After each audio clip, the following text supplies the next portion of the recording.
Okay, Seth Harris from Harris Home Improvement here with another home improvement tutorial for you. In this video, we're going to be going over pretty much all of the absolute basics of painting. Now, a lot of the things that I'm going to discuss and explain in this tutorial apply to almost everything else that has to do with painting.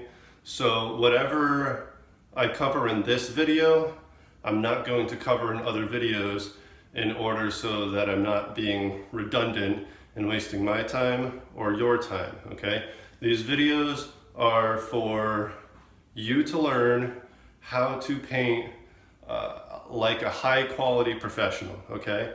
And the way I'm going to teach you is not the do-it-yourself way, okay? So if you're a do-it-yourselfer, these ways will work just as well for you, but these are the things that take time to get better at, right? It took me, 2 years before I was proficient at painting a straight line without tape, for example. And 5 years before I could do it without even thinking about it anymore, right? These things take time to develop, but if you don't practice doing it this way, then you'll never get better at it, all right? If you use tape against trim all the time to try and make your line straight, which, by the way, never works, but if you do that every time and you don't practice these skills, you will never get better at it, okay? So especially if you're working for me, which is what these videos are for, training tutorials for my employees. If you're working for me, this is how I want you to do it, this is how I expect you to do it, and when I walk onto a job site to inspect things and see how you're doing, this is what I expect to see. And the same goes for all of my other videos.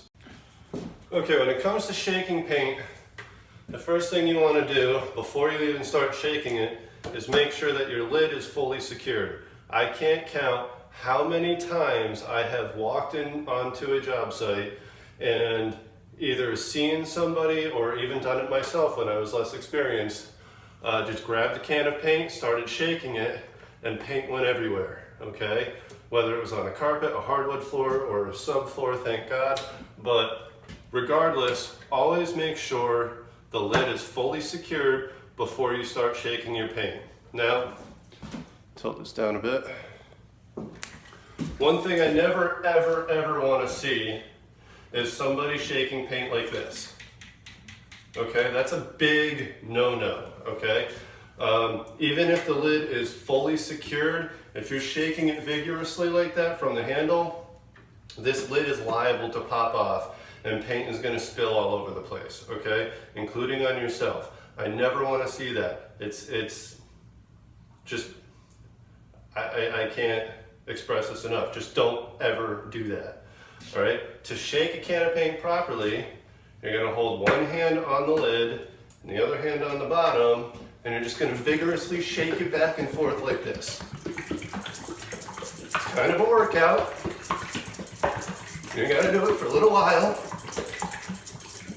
pretty much until you're just too tired to keep doing it.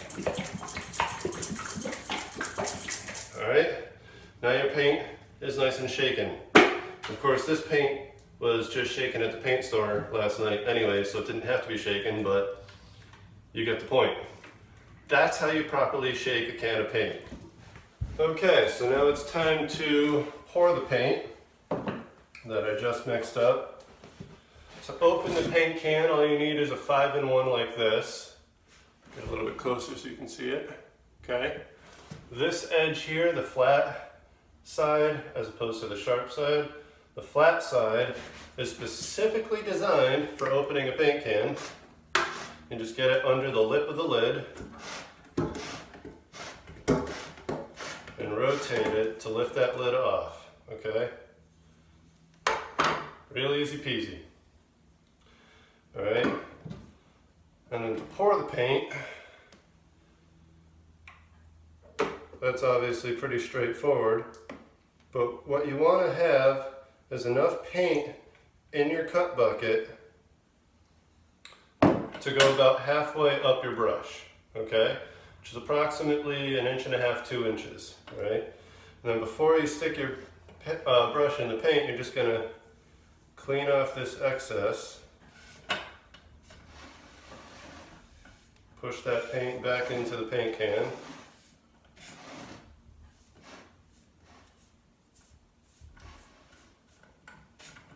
Alright, and then always, don't just leave your lid on the top like that, okay?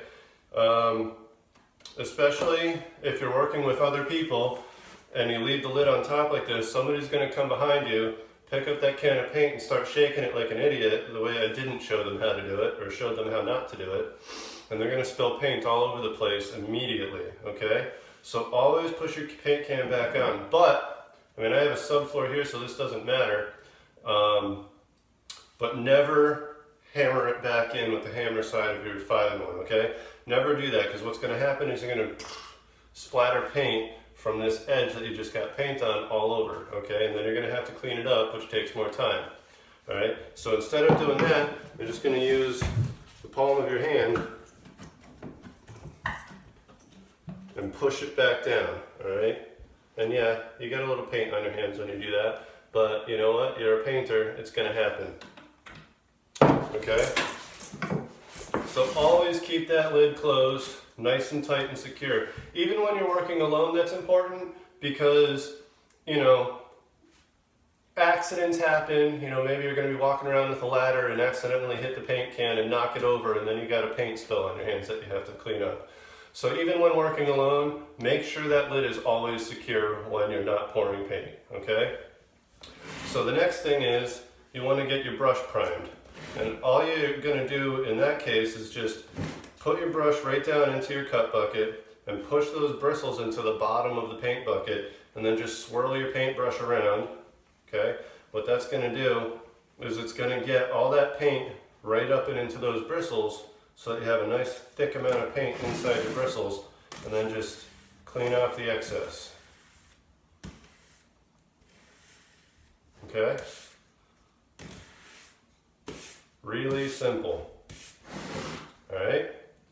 Now, again, I'm working on a subfloor here, so I don't have a drop under this, but if I was working on a finished floor, any kind of finished floor, wood, tile, stone, whatever, doesn't matter. If I was working on any kind of finished floor, I would have a drop over this area that I'm using to pour paint. And I would want it like at least 2 feet in every direction from what I'm pouring paint onto, just in case, okay? And one more thing, if ever you're going to take lunch or, you know, for any reason walk away from your paint for a little while, just make sure your brush is in the paint, you know, that the bristles are actually in the wetness of the paint so that it doesn't dry out. It keeps, you know, the bristles nice and wet. And then you just take your wet rag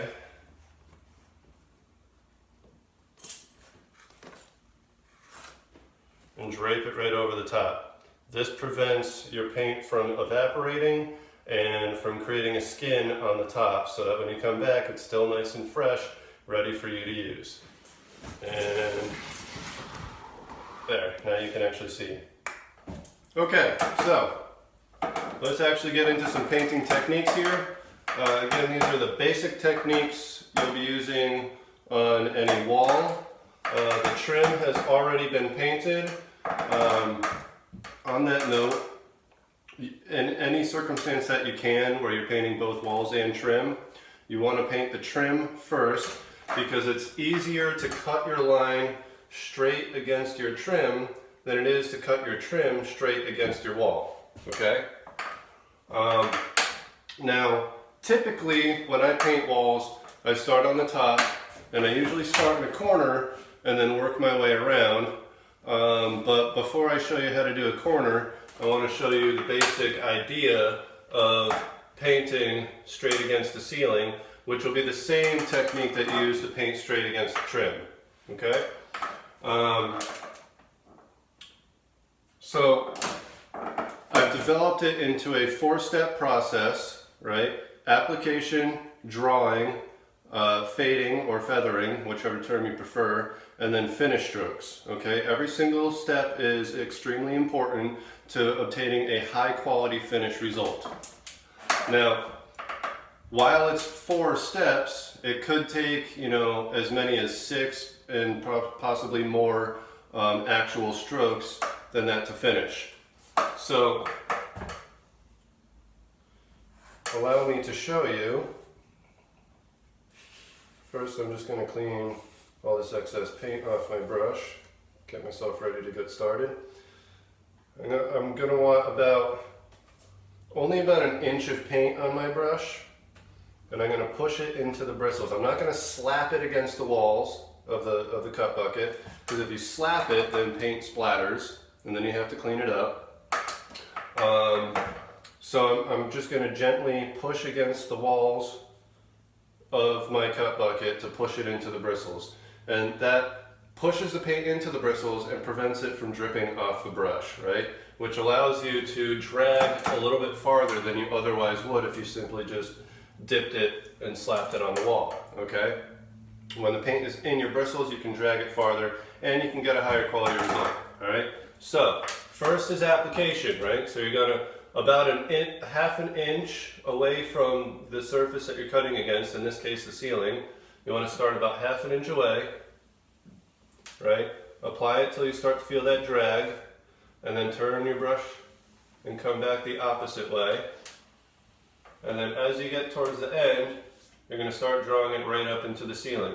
And then you go into your drawing stroke, where you're going to draw your line. You're going to stay about a 32nd of an inch away from the actual ceiling so you don't get paint on the ceiling. And you're going to draw your line, right? And it's almost never perfect the first time. Sometimes you have holidays, sometimes you have, you know, little warbles. So you're going to come back around the other way. Carefully draw your line. Get it nice and straight. Alright, now you're going to do your fade and feather, right, which is important because you don't want to have a line under here that will be visible after rolling the wall, okay? And now you're going to do your finish strokes, right? These finish strokes are very important. What the finish strokes do are they make the paint nice and even all the way across, and they make your lines nice and straight, okay? The last thing I ever want to see are warbly lines, okay? There is absolutely no reason a professional painter should have warbly paint lines. I can't count how many times I have come in to paint a house that was previously painted by supposedly a professional, and I have seen warbly lines all over the place. The problem with warbly lines is that it doesn't matter what coat of paint it was put on. It could have been the prime coat, the first coat, or the finish coat. It doesn't matter. Once they're there, they stay there, and every coat of paint that goes over that dries to the texture of those warbly lines, and you still see them no matter how good you do on every previous coat. So every single coat, whether it's your prime coat, your first coat, or your finish coat, you always want to do these finish strokes to even out the paint and to make your lines all nice and straight, okay? So let me show you that one more time. Right? Application, application, drawing. Believe it or not, it's actually a bit easier if you go a little faster.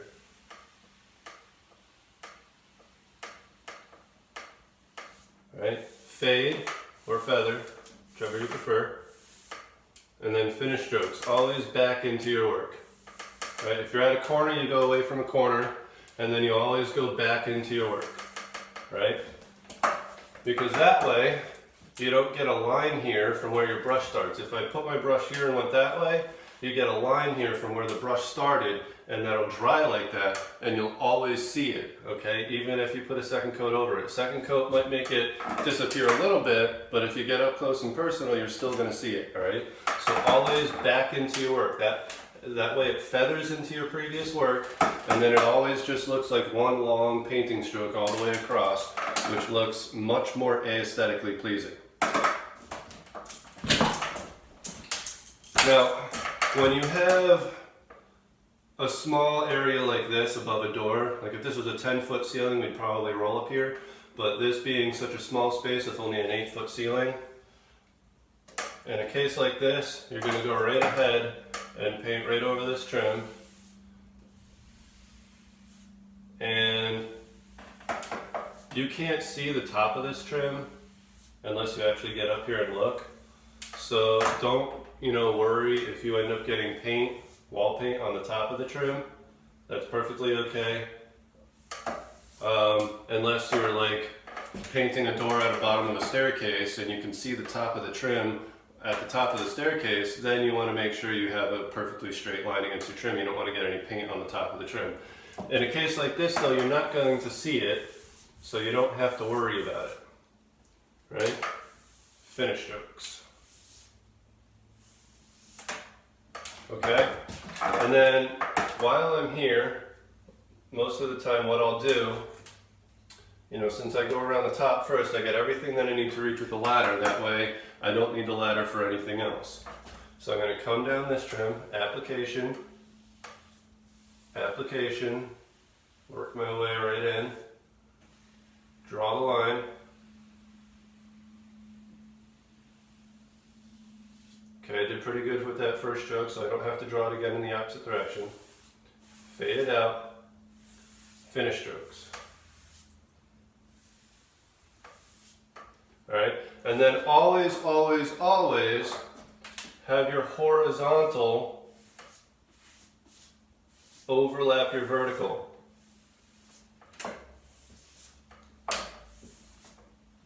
I don't know why it's more aesthetically pleasing to the human eye, but it's more aesthetically pleasing that time.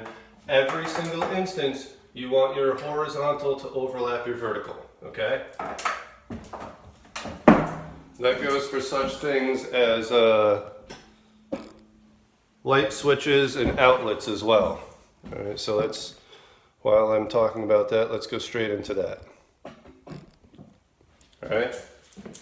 Now, I always take faceplates off of light switches and outlets, okay? Never paint or cut around a light switch or outlet faceplate, because it's impossible to not butt it right up against that. And what happens is when that paint dries, it's drying with a little bit of thickness out from that faceplate. And what happens is it ends up locking that faceplate to the wall. Now, say a week after you finish painting a job, your customer decides they want to change the faceplates. Well, now they're stuck onto the wall, and when they rip it off the wall, it's going to rip the paint off the wall too, okay? And obviously, that's a problem because you're going to have to come back and touch that up for free if that happens. So just take the faceplate off, do it right the first time, and this is how you do it. It's real easy, real simple. Same amount of paint, and this amount of paint will get you around the entire thing, okay? You're just going to apply, apply, apply, apply, all right? And you don't really have to draw a line, so you're going to skip right into fading, all right? And then do your verticals first. Make sure everything's faded. Do your horizontals second, right? That way your horizontals are overlapping your verticals for a more aesthetically pleasing finish. Now, the second coat of paint, you only have to cut around these once, right? Because your second coat of paint is going to be from the roll. And always watch out for drips. See, this guy's dripping right here. These are prime spots for drips. So always make sure your paint's not dripping before you walk away. Now your second coat of paint is going to be with the roll. You're going to roll right up to this, right? And that's your second coat of paint. You don't have to cut this twice. Everything else pretty much has to get cut twice. Now corners used to be one of the most difficult things for me when I was still inexperienced. But there's an easy way to make sure you get your paint right up into that corner without getting paint on the ceiling, okay? It's very simple. Start with a wet brush,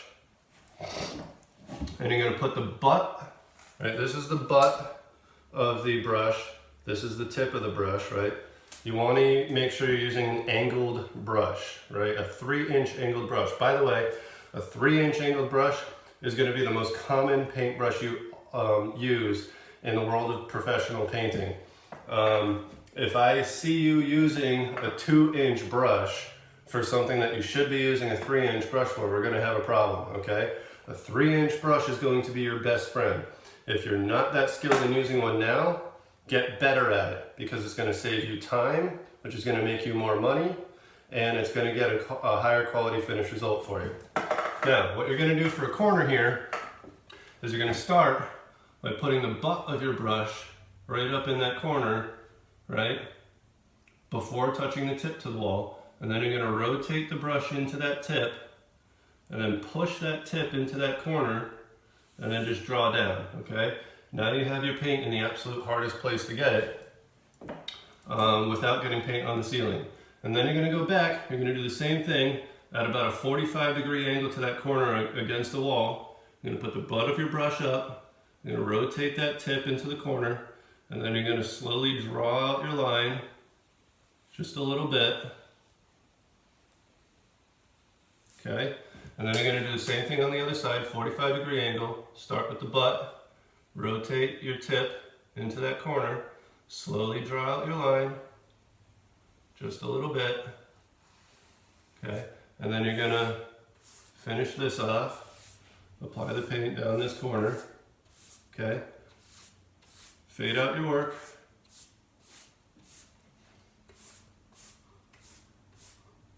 Okay, and then finish strokes, all right?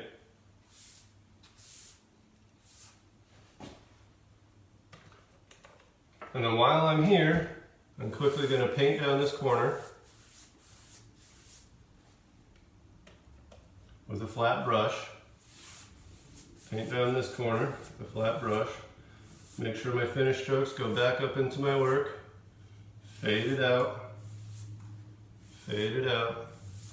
Okay. Always finish back into your work.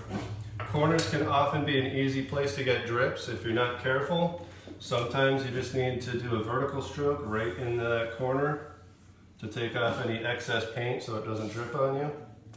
All right. And sometimes you do and sometimes you don't, but finish strokes. Okay. So from here, what I'm going to do is I'm going to continue my line outwards. Application, application, draw your line, draw your line, get all your holidays, right, fade it out, finish strokes, away from corners, back into your work, okay? Real simple, easy peasy. And then from here, usually what I'll do is I'll just continue going around until all my top is done, and then I'll start, doing baseboards and work my way around, going up the trim as I go. All right, so this is our next scenario. We're going to be cutting against this trim into this corner and above this baseboard heater. This would be the same if you were cutting trim against the baseboard. Wet brush, 45-degree angle, put your butt on against the wall first, and then move your tip of the brush into that corner, and then just pull away a little bit on your horizontal, then go right back into that corner, pull away a little bit going up your vertical, okay? And then get the paint off the tip of your brush. And again, 45-degree angle, butt to tip, into that corner, and then draw your line. Okay, again, 45-degree angle, butt to tip, and draw your line up the trim, just like that. Give your fades, do your final strokes, and that's it for that corner. And then all you're going to do from there, let's get a bit more space here. So when you're just doing a basic stroke along a baseboard or a heater, you're going to start above your work, maybe about an inch, because paint likes to fall. Gravity only pulls down, it doesn't pull up, right? And then you're going to work your paint down towards your corner. And then the back of your brush typically does a better job of pushing this paint right down into the baseboard without creating any drips, right? So you get a nice straight line, no drips, fade out, and finish strokes right back into your previous work. And then same thing going up your corner, right? Application, application, work it in, draw your line, get that holiday, boom, there, done, fade it out, finish strokes, away from your corners, back into your work. Okay, now see here, perfect. I was hoping for that. Okay, so as you can see, I got some paint on my trim here.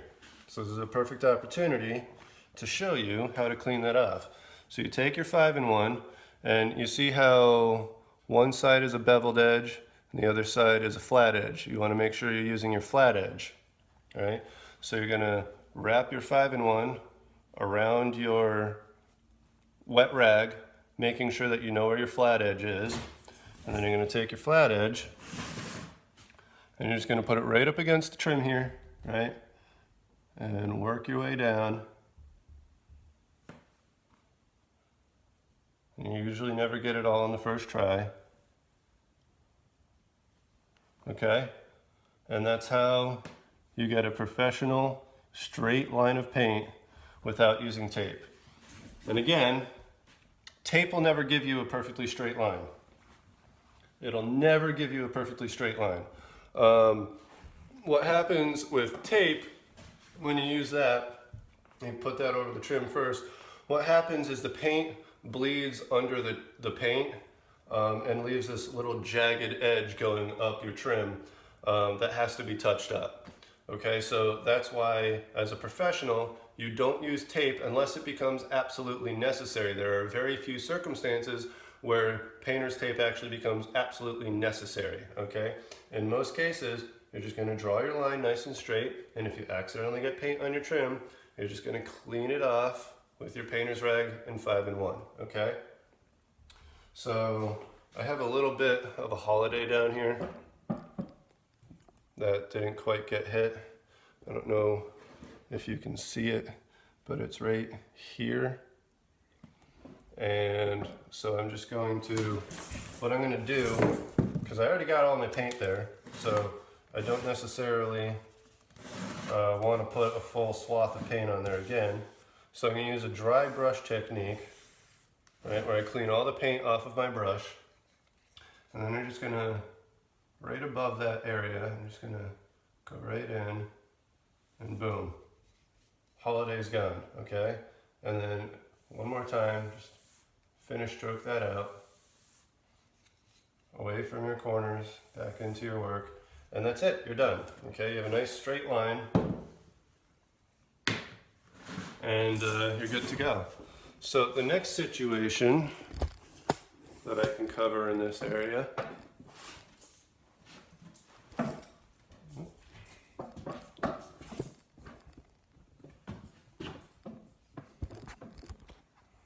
is a situation like this, where the trim is very close to the wall, but it's not quite touching it. So you can still see a bit of the wall behind this trim before the shadow takes it out of view, all right? So in a case like this, you're gonna start with a wet brush, right? And make sure I'm centered here, okay? So application, you're going to stay away from the trim for a little bit, apply the paint, right? And now that you've gotten the paint off your brush, you might even want to get it off the sides of your brush by doing that, right? Now we're going to take it, we're going to push our bristles just behind this trim as far as we can get without actually touching the trim, and draw it out, okay? And then maybe even the same in the other direction. Push those bristles right behind the trim as far as you can get without actually touching the trim. All right, fade out your work, do your finish strokes, and then boom. It hides right behind the trim. You can't see, you can't paint any further into there. You know, that's as far as you can paint. There's no paintbrushes in this world that are small enough to fit all the way in there. So that's the best you're going to be able to do. Although it gets a little wider right here, I could still kind of see in there. So I'm going to try and get in there a little bit farther.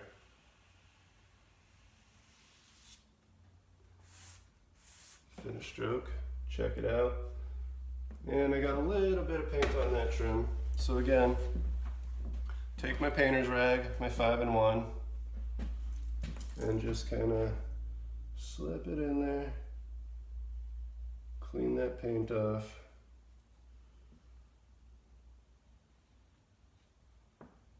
Just like that. A little bit here too. Okay, so pretty simple, pretty easy peasy. Well, not exactly easy for the beginner, but once you get used to it, it's pretty easy peasy. Nonetheless, it's still pretty simple. All right, so you see our gap is a little bit bigger on this one than it was on the other one. And so we can actually get the paint all the way to that back wall. As you can see right now, I'm not quite there yet. So there's a technique for this that does not involve using tape. All right, so what I'm going to do is take my brush that I already have, right, all nice and wet. Actually, I may even want to get some more paint inside my brush and then bring this down to a dry brush. Use a dry brush technique to finish this off. I'm just going to jam my bristles right up in there, and I'm going to push it against that back wall and slowly bring it up this edge. All right, and so see, now you can see I've gotten the paint all along that wall. So I'm just going to finish stroke that, finish stroke this.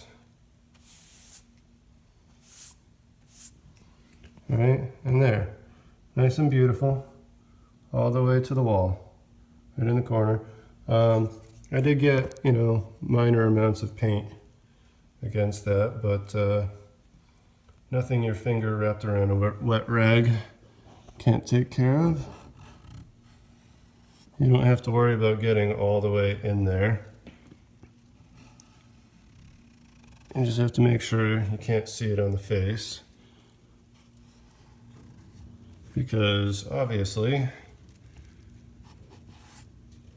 you can't see the edge that's, hiding behind this wall here. Ah, for crying out loud.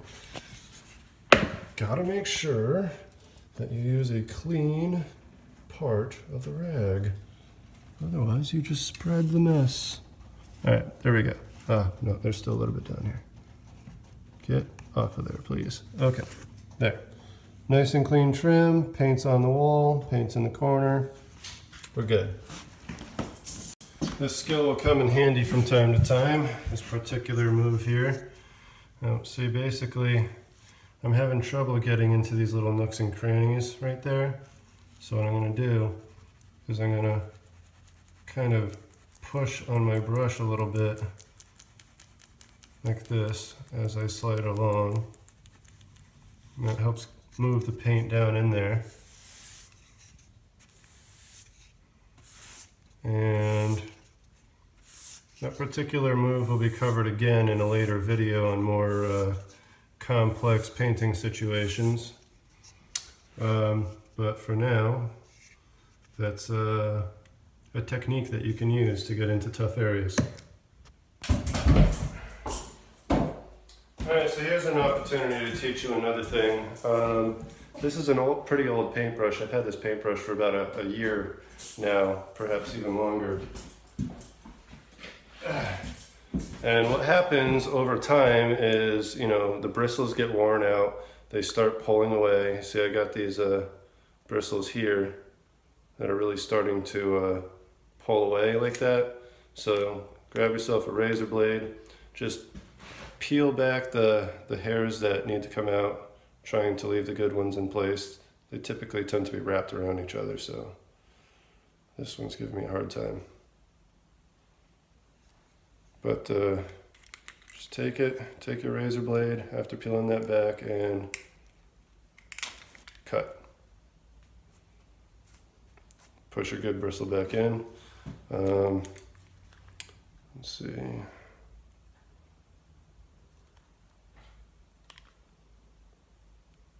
There we go, this one came out nicely. Cut that off.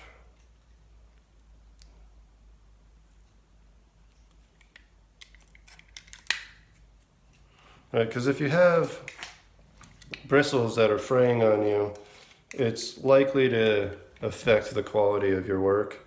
I mean, not necessarily as far as straight lines are concerned, but it might end up touching a surface you don't want it touching and leaving paint on that surface.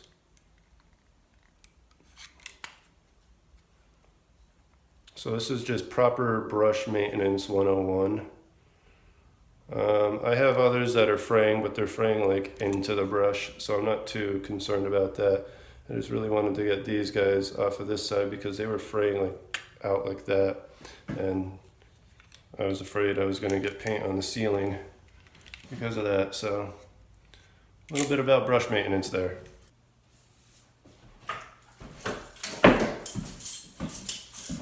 One more important thing to keep in mind is a straight line doesn't necessarily always mean a straight line. Older houses are more settled. I mean, drywall on ceilings typically tends to leave some slight waves against the wall anyways, where all the studs are, because again, gravity pulls down, so over time the drywall tends to like bend a little bit between the studs. And so as you go along painting, you know, you're going to notice you try to paint a perfectly straight line, and if you do that, you're either going to be not completely against the ceiling or not completely on the wall. And so basically by straight line, I mean straight against the existing surface of the ceiling. So you know, you kind of have to wave it a little bit. What you can do a little bit in any case, I mean, the waves here are in some areas a little bit too much, but what you can do a little bit is what's called a faux line, where you paint it a little bit onto the ceiling to kind of match the recessed curve. But you need to be very careful when doing this because if you go too far, then you know you get the opposite effect. So you know, with a little bit of practice, a little bit of time, you get a little bit better at accomplishing these things. But essentially, paint being an aesthetic thing, what you're going for is not necessarily perfection. What you're going for is to the point where the human eye can't necessarily detect the difference, okay? So it doesn't need to be perfectly straight, it just needs to look straight to the human eye, right, from a distance. And by the way, if you find it difficult to paint a straight line against something with the tip of your brush, like this, then sometimes, in many cases, it's easier to paint your straight line from the back of your brush. You just got to apply a little bit more pressure to get those bristles to bend, and then use the back of your brush. And many times it's actually easier to draw a straight line that way. So a little tip for beginners there. I can't believe I forgot to mention this sooner, but before you start painting, you want to make sure that your surfaces are going to be nice and clean. Now, I typically go around and I clean all my surfaces first. I vacuum my dust brush, blah, blah, blah, blah, blah, whatever I got to do. But you could also just as easily bring a dust brush around with you and dust it off as you go. Either way, you want to make sure that the surface you're cutting on and against are perfectly clean, because a little bit of dust can ruin your day, all right?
last thing to cover for this video, this tutorial, is cleanup.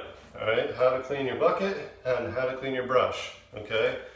And then obviously it's also very important that you reorganize all of your tools and vacuum and sweep the floor and any other surfaces that need to be vacuumed and swept before you leave for the day.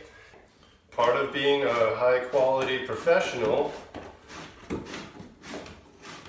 means being a professional in every sense of the word. It means you don't leave a mess behind at the end of the day.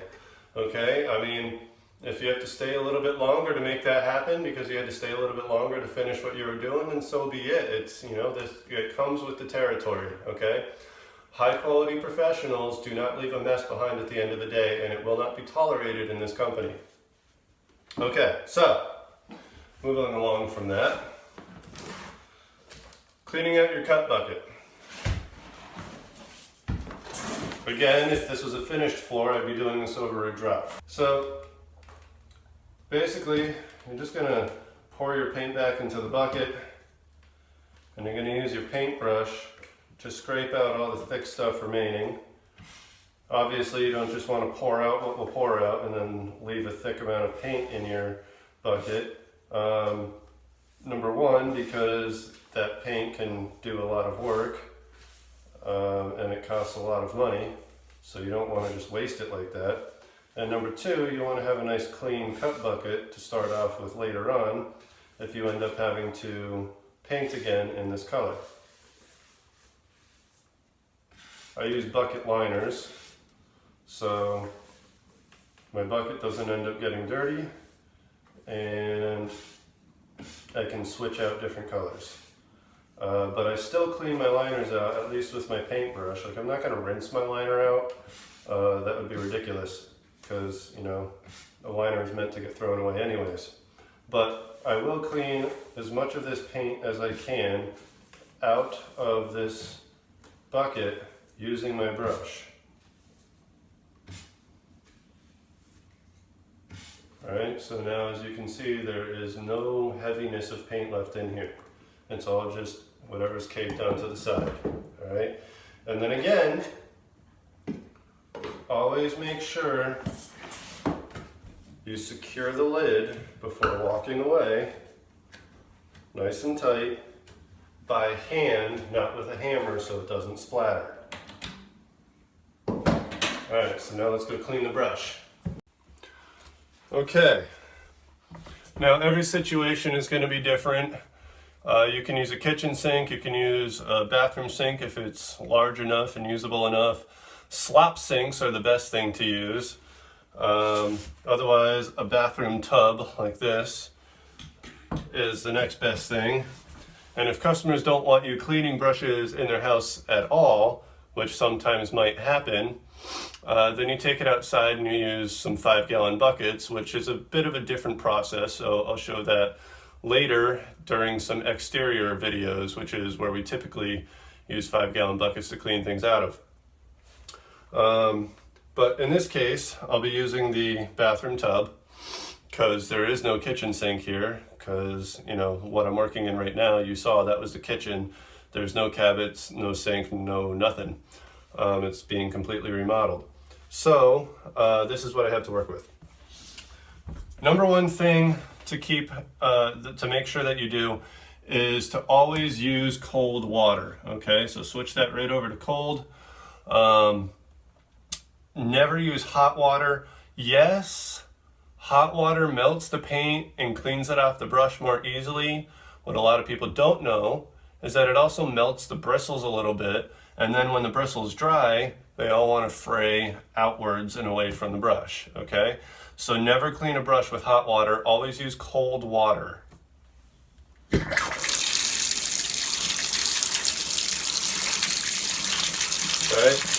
now the first thing you're going to do here is basically you're just going to try and get as much of this paint out of the brush as possible by moving it around under the flowing water. Turn it over a couple times. Oh,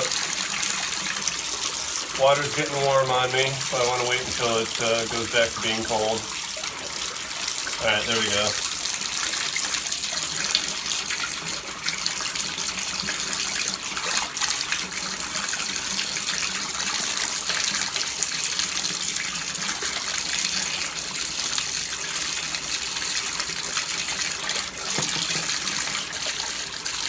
Now we're not using oil paint here. If you're using an oil paint, you never clean it with water, obviously. You have to use paint thinner or lacquer thinner, either way. But latex paints are water soluble. You can clean them off in water. It's just going to mix right into the water. It's going to go right through the pipes. It's not going to, damage anything. Paint is basically just mud, right? It's mud mixed with water. All the ingredients of paint can be found in dirt, and all they do from there is just add water and a little bit of ammonia, and that's what paint is, alright? It's just glorified mud. Alright, so as you can see, the water's starting to clean up. There's not much paint left in the brush. So now I'm going to take my wire brush, and while holding it under the water, I'm going to use it to scrape the dry paint off the bristles.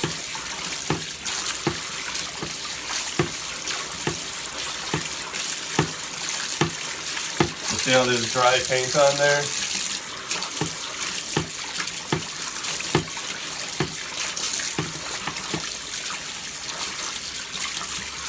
And then you see how it cleaned it off of there?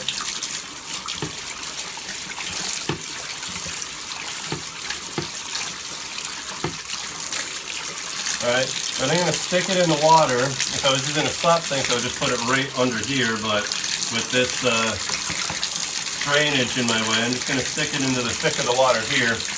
And I'm going to use this flat bladed edge to push any excess remaining paint out from the butt of the brush here, the back of the brush. It likes to hide up in there.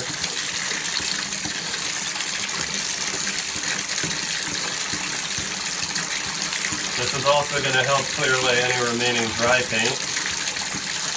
Alright, and then I'm going to take the bristles again, and I'm going to push down on it and pull my brush away to help brush out any remaining amounts of paint that might be stuck in there. You want to make sure you get all the paint out, because otherwise when it dries hard, and then basically you end up destroying a brush and have to buy another one. And they're not that cheap. I mean, they're not that expensive, but they're not that cheap either. So when your water's really nice and clean, there's no paint left in your brush, right? You're just gonna kind of shake the water out a little bit like this while you're here, alright? And then clean off the area that you were using from any dirtiness caused by the paint. And make sure it all filters out nice and clean. Always clean your sink, tub, whatever, after cleaning your brush. It's not a very difficult thing to do if you do it immediately. It's a very difficult thing to do if you wait until it dries, especially in a metal sink or a plastic slop sink. And it might be kind of easy in this tub because it's a smooth plastic, but nonetheless, always clean it out. Alright? By the time you're done with all that, everything's nice and clean. You can go ahead and shut your water off. Alright? Now you still have water in this paintbrush. I'm going to show you how to dry that off nice and complete. Okay, so to get rid of all the excess paint in your paintbrush that didn't come off in the bathtub with, a few quick splatters, what you're going to do is going to take your brush outside. Okay, it's important that you take it outside and don't do this in the house where you'll make a mess, because there might still be very tiny little bits of paint in here, which if it gets on a wall or any other surface will show up when it dries. Alright, so first you're just going to take your brush and whip it. Get that water out like this. And there's still going to be some water left in here. And if you have one of those spinners that you just stick the brush in the end and then you pump it, that'll do the spinning for you. I never felt the need to invest in that. So what I do is I just take it between my hands and spin that water out. Now it's all nice and dry, okay? So after that, you just want to take your steel brush again and brush those bristles out. just like brushing hair. You know, it's very important. You want to keep these bristles in good care. Okay, now that your brush is nice and dry, what you want to do is you want to put it back in your bra. If you don't put it back in the bra that the brush comes with, what happens as the bristle is dry, you can already see how they kind of fray out like that. You want to prevent that. Now they're still wet, so there's still time. So you want to slip it in your bra to prevent these from fraying out even further. Now unfortunately, I've had this brush for so long, I've lost the bra that goes to this. So what I'm going to do is take some tin foil. Just set the brush right in there, just like that. Fold it over, roll it, pat it down, and that will keep the bristles from fraying on you as it dries. It will keep them all nice and straight. Now I'm not going to pinch this closed at all, right? Just like a bra, right? The bra is, you know, it leaves open space for the water to evaporate. You want to do the same thing if you're going to end up using tin foil like this, okay? Don't fold this over, don't pinch these ends closed. Leave area for water to evaporate through, okay? Very important because you want your brush to dry for the next day.